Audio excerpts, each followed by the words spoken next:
Hey you guys, how's everyone doing? This is your guy Assassin Dave. Welcome back to Foreign Famous Family again. Today we're gonna explain the Rotom strategy in details, and you're gonna see that in action, how it's actually done.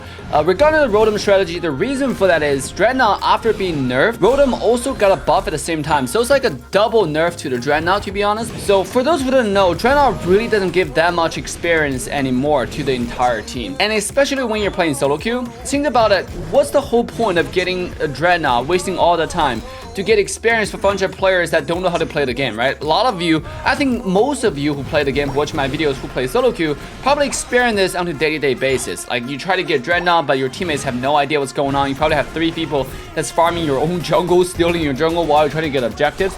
What's the whole point of getting objective? Now, especially with a double nerf on Dreadnought, it's actually irrelevant to get in the team objective that doesn't really help you that much, where you could take the time to steal the enemy jungle center position, steal wild Pokemons, or get Rotom and actually score some points and give you a lot more experience and stuff. So overall, guys, the Dreadnought is just not that relevant anymore, and obviously this game you're gonna see exactly just that. We're gonna explain step by step how to get Rotom, when to get Rotom. Now, before we get into the gameplay, guys, make sure to drop the like, subscribe, and turn the bell on to all notification bells so you can join the coolest, greatest, the baddest family in the world of Pokemon Unite. And remember to follow us on our daily quest to global #1. Season is about to reset, and once season reset, you can bet on the fact that we're gonna grind every single day to make sure we get to global #1 as soon as we can. So with that, guys, enjoy the gameplay, and I'll see you guys on live stream, and I'll see you guys in the comment section. I'm coming top, I'm coming top, I'm coming to you, I'm coming to you.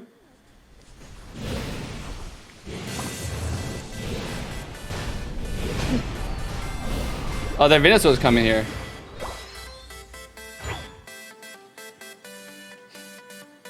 Where is their aura at? How did he not get clipped by the He's 1 HP. Oh, he went right here. Now, the first step playing Rotom strategy, no matter what you play, solo queue or fireman or play duo or trio, is you want to prioritize top lane. So you want to be ganking and then getting the top lane beast. You can see this entire game, I'm able to rotate to the top and secure the early game advantage for our top laner. Now that also means if the enemy actually have 2 top lane, you might want to send 2 people top also. Let's say you're playing trio, you might want to have your duo to go top lane, and while you're playing center position, you can gank top. So right here, after I gank the top lane, the Rotom's coming up. Instead of going bottom lane, you can see on the minimap that our top laner, our Greedent, is actually going to the enemy jungle and invade. Meanwhile, at the same time, I am going to top lane and secure the Rotom. We did not go bottom for the Dreadnought at all. And the enemy couldn't do Dreadnought right away either, because our bottom lane still had 3 people. And just because we had Mr. Mime and Pikachu, it actually posed a big enough threat. The enemy was being cautious on whether they should continue on the Dreadnought or not. So this will allow me to have the time to rotate bottom or decide just whether to go back to jungle. Understand, the early game Dreadnought is really not that important anymore. It is still good to give your team quite a bit of experience, especially for the supporters, allows them to get their Unite move faster than the enemy. Now, you can do the same thing if you're a supporter or just getting jungle, right? Just getting the wild Pokemons on the side of the map or in the center position, getting those core fish, getting those bees. If they're able to secure those, they actually achieve the same goal as getting the Dreadnought. That's why Dreadnought is just not that important anymore. But after you get the Rotom, you want to push the top tier 1 tower.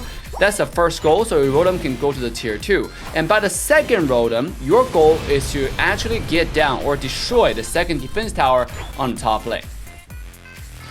He jumps at the bottom, and now we don't. Love you from Canada? Alright, love from Austin, Texas, Casey.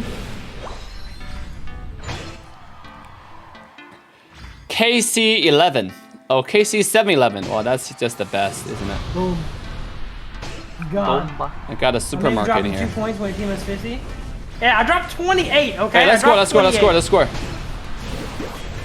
I'm not united. Score top, score top, score top.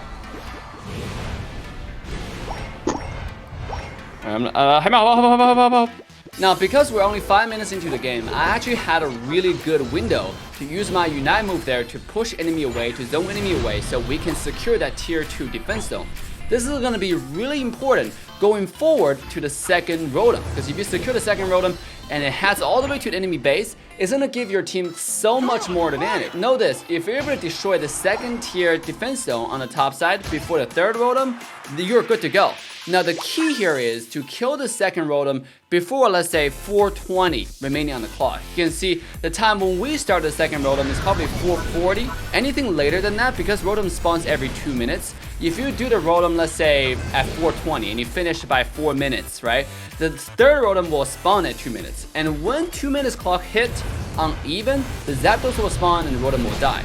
But the whole point of the Rotom strategy is to get a Rotom that's equivalent of a Zapdos. And if you destroyed all the top side defense zone, that Rotom has all the way to their base. That's the same thing of getting a Zapdos. But on top of it, you will just get a lot more points and you will eliminate yourself the risk of 50-50 the Zapdos with enemy team. And so it's so important that you secure the second Rotom before the 420 clock. So you have 20 seconds, a little bit leeway to get that Rotom, to secure the third Rotom, to head all the way to the enemy base. And that's exactly what you're gonna see in this game.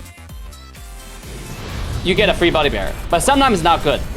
Because sometimes the Body Bear is not enough, like especially at Zapdos fight. If my Unite get cancelled and all I got is Body Bear, I will usually die. You know what I mean? It comes back at 90%. I mean, I could have United yeah, there, I know, but usually like in a Zapdos fight, I don't get the 10 seconds. The gameplay, the team fight is already over. Yep. You know, if I don't get it back like that. Also, you can use it for 1v1s. If you're 1v1ing someone and you know they CC you, like Machamp. You know how Machamp runs up to you?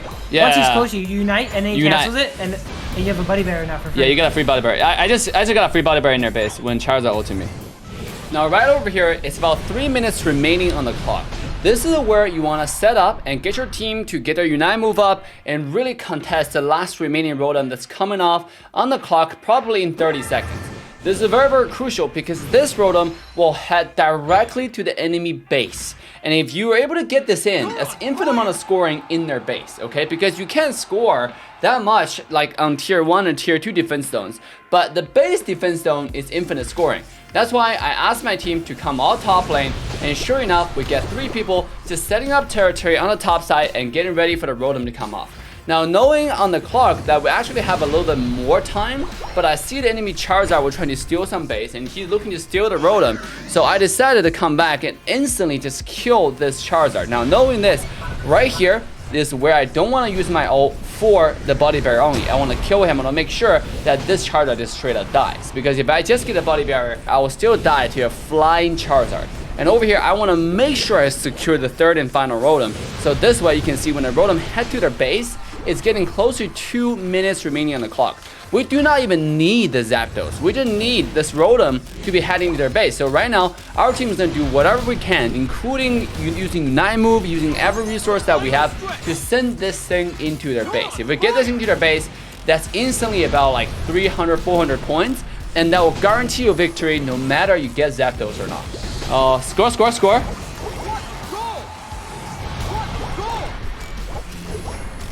I might need some help. I'm gonna just walk in this way. Look at that. Alright. They're on zap. I think there's only one person on it though, so it's really slow. That was yeah, Charizard. I have Buddy Bear for you. You try to stop us from going. I got you, boss man. I got a Unite back. Look, free Body Bear. See that? Free Body Bear. I just ulted him. Why are you going all the way over here for me, sir? Come on. He was trying to run away. The other guy tried to steal. Oh my gosh, you almost got it. Dude, she did almost get it. Crazy. I'm gonna kill him first. Oh my god, how did that not hit me wrong? I'm gonna solo this Charizard real quick. See, this is why X-Tack sucks with this. You're getting sold by Mr. Mime. X-Tack sucks. Whoa. Yo, dude, they wanted you. Venus are united for you. They still want me. No, can't get it. But he lives. But he lives. Bro, you have like 300 plus points, one yeah. level ahead gets sold by Mr. Mime.